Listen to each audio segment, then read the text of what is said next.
عید الفطر کے موقع پر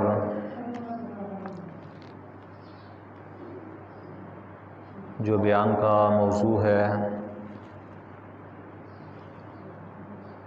علم غیب مصطفیٰ صلی اللہ تعالیٰ علیہ وسلم کے متعلق اور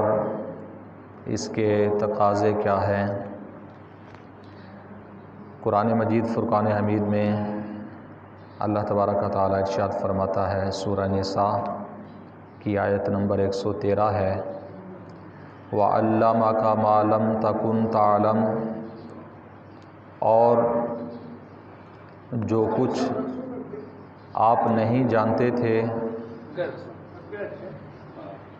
ہم نے اس کی آپ کو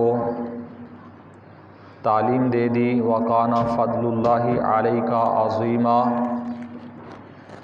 اور اللہ تعالیٰ کا آپ پر عظیم فضل ہے، یعنی اللہ تبارک و تعالیٰ قرآن مجید فرقان حمید میں ارشاد فرماتا ہے کہ اے پیارے حبیب، آپ جس چیز کا علم آپ کو نہیں تھا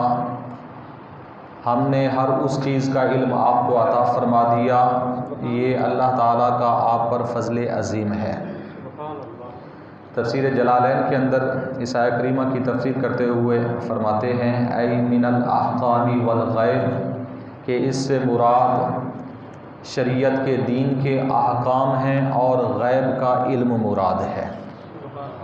تو قرآن مجید فرقان حمید کی اس آیت کریمہ سے یہ معلوم ہوا کہ اللہ تبارک و تعالیٰ نے نبی کریم رؤوف الرحیم علیہ السلام کو غیب کا علم عطا فرمایا۔ اس کے علاوہ بخاری شریف کی حدیث مبارکہ ہے، حضرت عمر بن خطاب رضی اللہ تعالی عنہ حدیث پاک کے راوی ہیں، آپ فرماتے ہیں قام فینا النبی صلی اللہ تعالی علیہ وسلم مقاما فاخبرنا عن بدء الخلق حتى دخل اہل الجنۃ منازلهم واہل النار منازلهم۔ حضرت عمر رضی اللہ تعالیٰ عنہ فرماتے ہیں کہ حضور نبی کریم رؤوف الرحیم علیہ السلام نے ہمیں ایک دن خطبہ دیا، ہمارے درمیان کھڑے ہوئے اور آپ علیہ السلام نے دنیا کی ابتدا سے ہمیں احوال بتائے کہ دنیا جب سے پیدا ہوئی وہاں سے لے کر پیارے آقا علیہ السلام نے ساری چیزیں بتائیں، سارے احوال بیان کیے، حتیٰ کہ جنتی جنت میں داخل ہوئے، یہاں تک بتایا کہ جنتی جنت میں داخل ہو گئے اور جہنمی جہنم میں داخل ہو گئے، یہاں تک پیارے آقا علیہ السلام نے ہمیں خبر دی، ہمیں بتا دیا کہ کون شخص جنتی ہے، قیامت تک کے احوال کے متعلق، جب سے دنیا بنی قائم ہوئی اس دن سے لے کر نبی کریم صلی اللہ تعالی علیہ وسلم نے قیامت کے احوال تک سب کچھ بتایا۔ اور ایک اور حدیث مبارکہ یہ بھی بخاری شریف کی ہے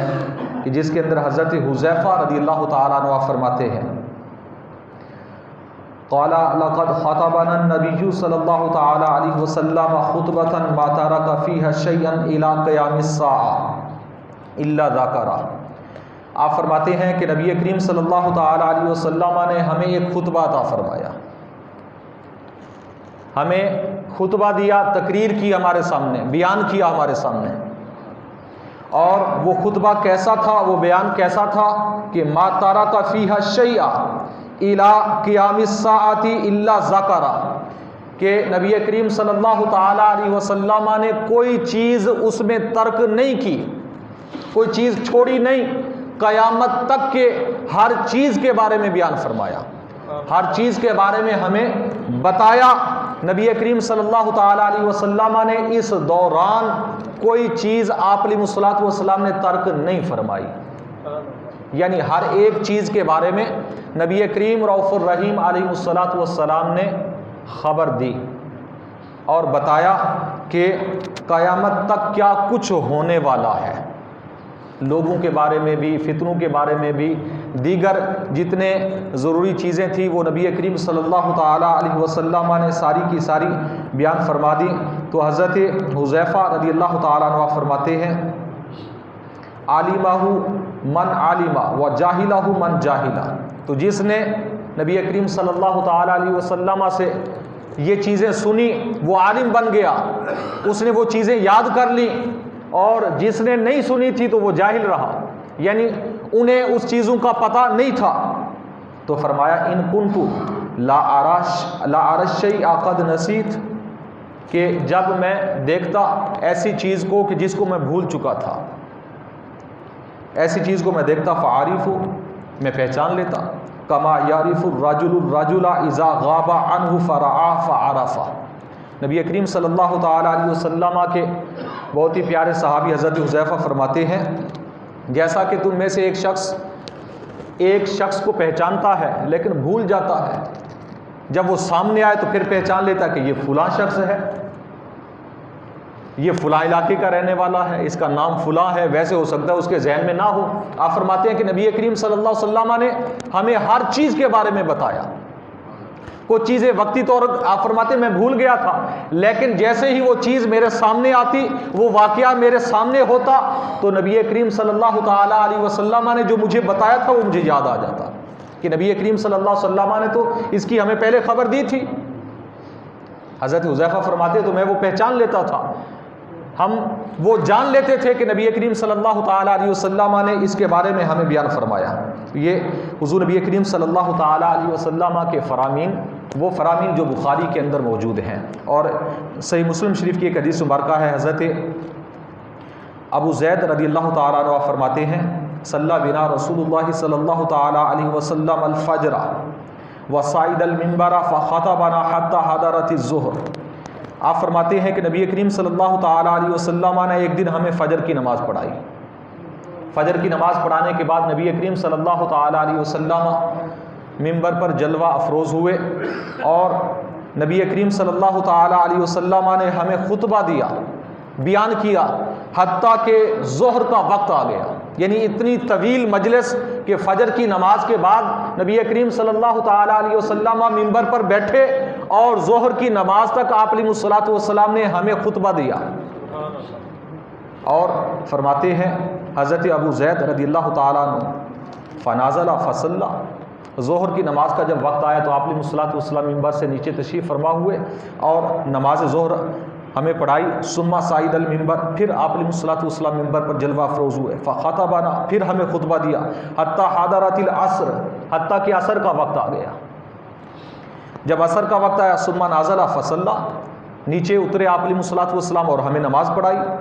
ثم صعد المنبر، اس کے بعد پھر آپ علیہ الصلوۃ والسلام ممبر پر بیٹھے، فخطبنا، اور پھر خطبہ دیا، حتی غربت الشمس، حتیٰ کہ سورج غروب ہو گیا۔ نبی کریم صلی اللہ علیہ وسلم نے خطبہ دیا حتیٰ کہ سورج غروب ہو گیا۔ تو اس دوران یعنی صبح سے لے کر فجر کی نماز سے لے کر غروب آفتاب تک سارا دن نبی کریم صلی اللہ علیہ وسلم نے کیا بتایا؟ حضرت ابو زید فرماتے ہیں اس ایک دن کے خطبہ کے اندر فَأَخْبَرَنَا بِمَا كَانَ وَبِمَا هُوَ قَائِمٌ، نبی کریم صلی اللہ علیہ وسلم نے ہمیں ایک دن میں جو کچھ ہو چکا ہے، جو کچھ ہونے والا ہے، سب کچھ بتا دیا۔ یہ صحیح مسلم شریف کی حدیث مبارکہ ہے، جو کچھ ہو چکا ہے اور جو کچھ ہونے والا ہے۔ اب لوگ شاید یہ کہیں، کسی کے ذہن میں یہ خیال آیا کہ جی یہ کیسے ممکن ہے، جو کچھ ہو چکا، ہونے والا، قیامت کے دن تک، یہ تو بیان ہو ہی نہیں سکتا اس کا، یہ سارے واقعات، سارے حالات کس طرح بیان ہو سکتے ہیں؟ تو یہی تو حضور کا معجزہ ہے۔ معجزہ وہی ہوتا ہے جسے عقل تسلیم نہ کرے۔ ہمارے تمام بزرگان دین نے اس حدیث مبارکہ کی شرح کے اندر یہی فرمایا ہے کہ نبی کریم صلی اللہ تعالیٰ علیہ وسلم نے ایک ہی مجلس کے اندر، مجلس واحد کے اندر جمیع مخلوق کے جمیع معاملات بتا دیے۔ یہی تو نبی کریم صلی اللہ تعالیٰ علیہ وسلم کا بہت بڑا معجزہ ہے۔ ایک دن کے اندر آپ علیہ الصلوۃ، ایک تو معجزہ یہ کہ آپ علیہ الصلوۃ والسلام جو کچھ ہو چکا، یعنی آپ سے پہلے جو کچھ ہو چکا تھا اور قیامت تک جو کچھ ہونے والا تھا، اس کا علم نبی کریم صلی اللہ تعالیٰ علیہ وسلم کو تھا تو بتایا، یہ ایک عظیم معجزہ۔ اور اس کے علاوہ نبی کریم صلی اللہ تعالیٰ علیہ وسلم نے ایک دن کے اندر یہ سارے حالات و واقعات بیان فرما دیے۔ یہ بھی بہت بڑا ایک معجزہ نبی کریم صلی اللہ تعالیٰ علیہ وسلم کا۔ تو ان احادیث مبارکہ کو سامنے رکھیں تو پتہ چلتا ہے کہ اللہ تبارک و تعالیٰ نے آپ کو غیب کا علم عطا فرمایا ہے۔ کس کا علم؟ غیب کا علم عطا فرمایا ہے۔ یہ کس کا عقیدہ ہے؟ ہم اہل سنت و جماعت کا۔ اہل سنت و جماعت کا عقیدہ کیا ہے؟ نبی کریم رؤوف الرحیم علیہ الصلاۃ والسلام ہر چیز کا علم رکھتے ہیں اللہ تعالیٰ کی عطا سے، تمام معاملات کا علم ہے۔ اور حضرت ابو ہریرہ رضی اللہ تعالیٰ عنہ فرماتے ہیں، یہ بھی بخاری شریف کی حدیث مبارکہ ہے کہ کافی طویل حدیث پاک ہے کہ ایک موقع پر غالباً غزوہ خیبر کا موقع تھا کہ نبی کریم صلی اللہ تعالیٰ علیہ وسلم نے ایک راستے میں پڑاؤ کیا۔ حضور نبی کریم صلی اللہ تعالیٰ علیہ وسلم کا ایک غلام تھا اور آپ کا صحابی تھا جو نبی کریم صلی اللہ تعالیٰ علیہ وسلم کی سواری تیار کیا کرتا تھا، غالباً اس کا نام مدعم تھا۔ وہ نبی کریم صلی اللہ تعالیٰ علیہ وسلم کا کجاوا اتار رہے تھے۔ جیسے ہی پڑاؤ کے لیے نبی کریم صلی اللہ تعالیٰ علیہ وسلم رکے تو کجاوا اتار رہے تھے، اچانک کسی سمت سے ایک تیر آیا اور حضور کے اس صحابی کو لگا، وہاں پر وہ شہید ہو گئے اس تیر کی وجہ سے۔ جب شہید ہوئے تو لوگوں نے جو وہاں پر موجود تھے، فقال الناس حنیئا لہ الشہادہ، لوگوں نے کہا اسے شہادت مبارک ہو۔ اور بخاری شریفی کی ایک اور روایت کے الفاظ ہیں حنیئا لہ الجنہ، کہ اسے جنت مبارک ہو۔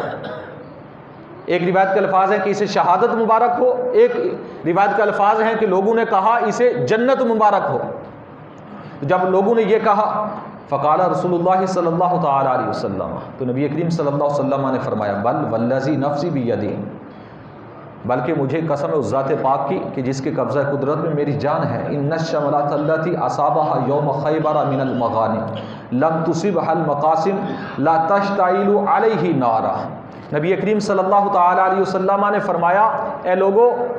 مجھے قسم ہے اس ذات پاک کی جس کے قبضہ قدرت میں میری جان ہے، تم تو اسے مبارک دے رہے ہو شہادت کی، تم اسے مبارک دے رہے ہو جنت کی، لیکن میں ایسی خبر رکھتا ہوں اس کے بارے میں کہ یہ جب خیبر کا مال غنیمت آیا تھا تقسیم سے پہلے اس نے ایک چادر چرائی تھی، ایک چادر چرائی تھی۔ یعنی نبی کریم صلی اللہ تعالیٰ علیہ وسلم اپنے امتی کے تمام حالات سے باخبر ہیں۔ ایک چادر چرائی تھی اس نے، اور میں دیکھ رہا ہوں لا تشتعل علیہ نارا، تو وہ ایک چادر جہنم کی آگ مشتعل کر رہی ہے اس کے لیے، جہنم کی آگ وہ چادر بھڑکا رہی ہے۔ نبی کریم صلی اللہ تعالیٰ علیہ وسلم فرما رہے، اس میں غیب کی خبر بھی ہے، اور اس کے ساتھ ساتھ نبی کریم رؤوف الرحیم علیہ الصلاۃ والسلام اپنی امت کو یہ سبق بھی دے رہے ہیں کہ اے میری امت کے لوگوں، یہ نہ سمجھو کہ مجھے تمہارے حالات کا پتہ نہیں ہے، مجھے تمہارے معاملات کا پتہ نہیں ہے، یہ نہ سمجھو، یہ نہ جانو۔ نبی کریم صلی اللہ تعالیٰ علیہ وسلم ان احادیث مبارکہ کی شرح کرتے ہوئے امام قسطلانی نے اور عمدۃ القاری کے اندر علامہ عینی نے جو شرح کی ہے اس کا مفہوم آپ کو بتاتا چلوں کہ فرمایا نبی کریم رؤوف الرحیم علیہ الصلاۃ والسلام کو اللہ نے ایسی شان عطا فرمائی ہے کہ نبی کریم رؤوف الرحیم علیہ الصلاۃ والسلام ہر شخص کے، تمام امتیوں کے دل کے بھی حالات و واقعات کو جانتے ہیں، دل کی نیتوں کو بھی جانتے ہیں، عزائم کو بھی جانتے ہیں کہ بندہ مومن اور نبی کریم صلی اللہ علیہ وسلم کے امتی کی نیت کیا ہے۔ نبی کریم صلی اللہ تعالیٰ علیہ وسلم نیتوں سے بھی واقف ہیں، نیتوں سے بھی کیا ہے؟ واقف ہیں۔ تو آج آپ لوگ شاید سوچ رہے ہوں گے کہ یہ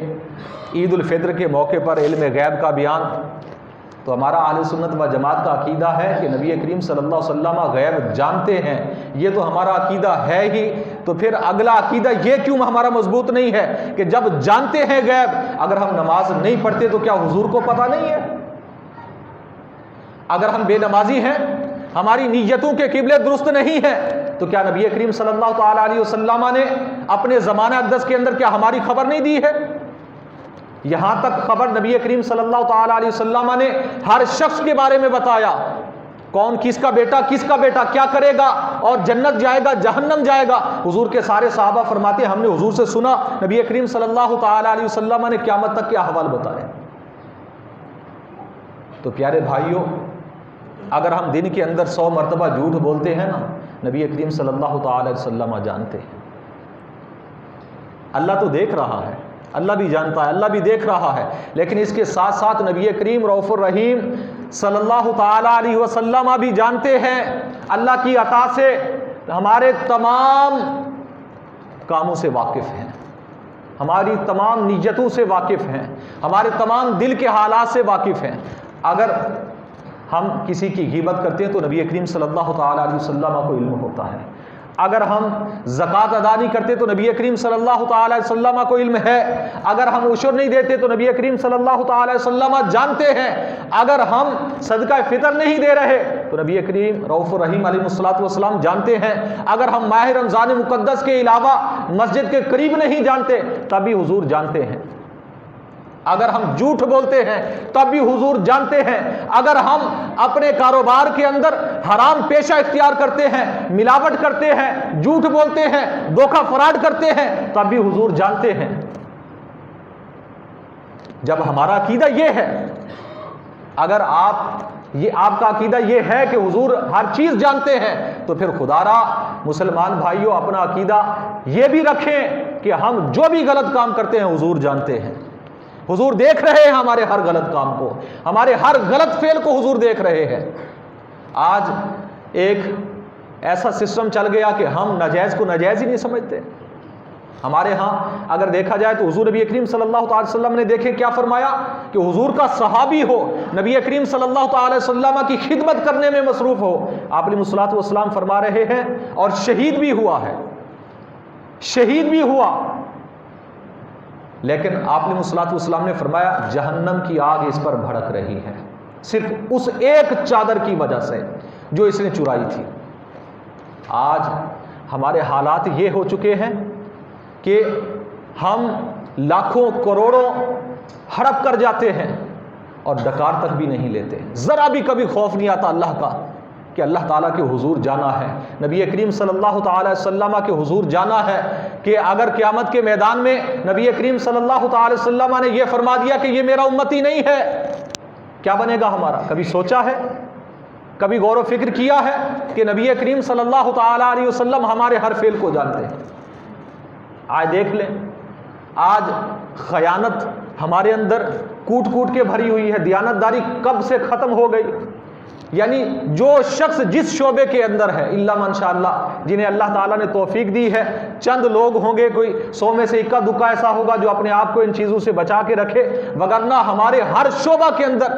کسی بھی شعبے میں چلے جائیں، ہر شعبے کے اندر ہر شخص اس کے اندر ڈنڈی مار رہا ہے۔ کیا اللہ کے حضور جواب دہ نہیں ہونا ہم نے؟ اللہ تعالیٰ کو منہ نہیں دکھانا؟ نبی کریم صلی اللہ تعالی علیہ وسلم اگر ہمیں دیکھ رہے ہیں تو کیا نبی کریم صلی اللہ تعالی وسلم کے دل پر کیا بیت رہی ہوگی کہ میرا امتی اور عشق کا دعویٰ بھی کرتا ہے اور یا رسول اللہ کا نعرہ بھی لگاتا ہے، لیکن اسے اتنی شرم نہیں ہے کہ میرا نبی دیکھ بھی رہا ہے، یہ بھی دعویٰ کرتا ہے کہ میرا نبی حاضر و ناظر ہے، یہ بھی دعویٰ کرتا ہے کہ میرا نبی غیب کا علم جانتا ہے، لیکن اس کے باوجود سارے غلط کام کرتا ہے اور سارے خلاف سنت کام کرتا ہے۔ کیا نبی کریم صلی اللہ تعالی وسلم کے دل کو تکلیف نہیں پہنچے گی، رنج نہیں پہنچے گا؟ تو پیارے بھائیوں، ہمیں اپنے آپ کو سدھارنا چاہیے۔ ایک اور بیماری ہمارے اندر جو بہت بڑی ہے، بہت زیادہ عام ہو چکی ہے، جھوٹ کی بیماری۔ اسے تو آج کل ہمارے معاشرے کے اندر گناہ سمجھا ہی نہیں جاتا۔ جسے دیکھیں چھوٹی چھوٹی بات پر اور اپنی طرف سے اپنے دل کو مطمئن کرنے کے لیے دل ہی کے اندر وہ اس کی تعویل بھی کر لیتا ہے کہ جی اب کیا کریں، یہاں پر گزارا نہیں ہوتا تو ٹھیک ہے جھوٹ بول دیتے ہیں، اگر سچ بولوں گا تو کام نہیں چلے گا، ٹھیک ہے جھوٹ بول دیتے ہیں، اور پھر ایسا جھوٹ بولتے ہیں، ایسا صرف جھوٹ بولتے ہیں، لیکن اس کے ساتھ ساتھ یہ ذہن نہیں ہوتا کہ یہ میں غلط کر رہا ہوں، بلکہ آج کل ہمارے معاشرے کے اندر اسے جائز سمجھ کر بولا جاتا ہے۔ لوگ خود اپنی طرف سے تعویلیں کر کے جھوٹ جیسے کبیرہ گناہ کو جائز سمجھ کر لیتے ہیں، یا جائز بھی نہ سمجھے، اگر ہلکا سمجھ کر بھی کر لے یار کوئی نہیں ہے، کچھ نہیں ہوتا، کوئی مسئلہ نہیں ہے، اس نیت اور اس ارادے سے بھی کرتے ہیں اگر، تو خدا کی قسم ایمان نہیں رہتا، ایمان چلا جاتا ہے، ایمان رخصت ہو جاتا ہے۔ کسی بھی گناہ کو ہلکا سمجھنا، کسی بھی گناہ کو یا اسے جائز سمجھنا، یہ کفر ہے۔ کیا بنے گا ہمارے معاشرے کے اندر یہ چیزیں ایسی رچ گئی ہیں، ایسی بس گئی ہیں کہ ہم ان سے نکلنے کا نام ہی نہیں لیتے۔ سارا دن جھوٹ، سارا دن فراڈ، سارا دن لوگوں کی، مسلمان بھائیوں کی غیبت، گلے شکوے ہم کرتے ہیں، اور اندر اپنے دل کے اندر کیا کہہ رہے ہوتے کہ یہ چیزیں جائز ہیں، جی آپ جائز سمجھ کر رہے ہوتے۔ تو پیارے بھائیوں، یہ وہ چیزیں ہیں کہ جو ہمیں جہنم کے گڑھے کے اندر لے جا سکتی ہیں، اور اگر ہم نے کوئی بھی کسی بھی گناہ کو جائز سمجھ کر کیا یا ہلکا جان کر کیا تو اس سے ہم دائرہ اسلام سے نکل جائیں گے، دین اسلام سے نکل جائیں گے، ایمان سے ہاتھ دھو بیٹھیں گے۔ اس لیے پیارے بھائیوں،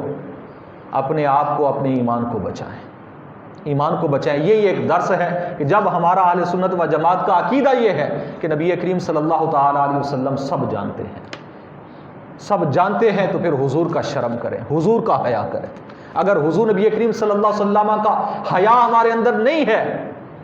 تو پھر ہمارا یہ عقیدہ کوئی فائدہ مند نہیں، ہمارا یہ عقیدہ ہمیں فائدہ دینے والا نہیں ہے کہ حضور حاضر و ناظر ہیں، حضور نبی کریم صلی اللہ تعالی وسلم ہر چیز کا علم رکھتے ہیں، یہ نظریہ ہمیں پھر فائدہ نہیں دے گا۔ جب ہم حضور نبی کریم صلی اللہ تعالی علیہ وسلم کی سنت کو اپنا نہیں سکتے، جب ہم آپ علیہ الصلوۃ والسلام کے طریقے کو اپنا نہیں سکتے، تو پھر نبی کریم صلی اللہ تعالی علیہ وسلم سے ایسی محبت کا کچھ فائدہ نہیں ہے۔ اس لیے آپ علیہ الصلوۃ والسلام نے فرمایا کہ جو لوگ میری سنت کو ترک کریں گے اور جس قوم کے ساتھ تشبیہ دیں گے انہی میں سے وہ ہوں گے، وہ مجھ میں سے نہیں ہوں گے۔ من تشبہ بقوم فہو من، نبی کریم صلی اللہ علیہ وسلم نے فرمایا جو لوگ جس قوم کے ساتھ تشبیہ دیں گے انہی کے ساتھ ان کا حشر ہوگا، انہی میں سے وہ اٹھائے جائیں گے۔ یہ پیارے آقا علیہ الصلوۃ والسلام کے فرمان ہے۔ چند دن کی زندگی ہے بزرگوں، بھائیوں، اور چند روز کے بعد ہم نے قبر میں جانا ہے، کسی نے ہماری قبر میں نہیں آنا، کسی نے نہیں بچانا، خدا کی قسم۔ ہاں ایک ذات آئیں گی حضور کی، ان سے بھی اگر دنیا میں وفا کی ہوگی تو پھر قبر کے اندر ہو سکتا ہے نبی کریم صلی اللہ تعالی علیہ وسلم کی پہچان نصیب ہو جائے، وگرنہ قبر کے اندر کوئی اور بچانے والا نہیں ہے، کوئی دنیا دار بچانے کے لیے نہیں آئے گا،